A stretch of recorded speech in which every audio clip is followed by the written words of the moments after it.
செங்கல்பட்டு மாவட்டம் தைலாவரம், கோனாதி உள்ளிட்ட பகுதிகளில் அதிமுக வேட்பாளர் கஜேந்திரன் தீவிர வாக்கு சேகரிப்பில் ஈடுபட்டார். அப்போது பேசிய அவர், தன்னை வெற்றி பெற செய்தால் இந்த பகுதியில் உள்ள அனைவருக்கும் வீட்டுமனை பட்டா வழங்க நடவடிக்கை எடுக்கப்படும் என்று தெரிவித்தார்.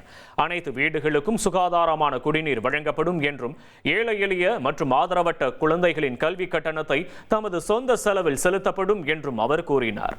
இளைஞர்கள் மற்றும் இளம் பெண்களுக்கு திறன் மேம்பாட்டு பயிற்சி மையம் அமைத்து வேலை வாய்ப்புகளை உருவாக்க வேலைவாய்ப்பு முகாம்கள் நடத்தப்படும் என்றும் தெரிவித்தார். தைலாவரம் பகுதியிலிருந்து ஜிஎஸ்டி சாலைக்கு செல்ல மினி பேருந்து வசதி ஏற்படுத்தப்படும் என்றும் அவர் உறுதியளித்தார். இந்த பகுதியில் யாருக்காச்சும் பட்டா இல்லைன்னா நிச்சயமா 100% பட்டா வாங்கி தருவேன். படித்த பிள்ளைங்களுக்கு நிச்சயமா வேலை வாய்ப்பை உறுதி செஞ்சு தருவேன். யாராச்சும் தாய் தகப்பன் இல்லை, அம்மா அப்பா இல்லை, அது மாதிரி பிள்ளைங்க படிப்புக்கு உதவினா என்னோட சொந்த நிதியிலே நான் படிக்க வச்சு அவங்களோட நல்ல ஆளாக்குறதுக்கு நான் உதவி பண்ணுவேன். இனி செல்லும் இடமெல்லாம் செய்தி.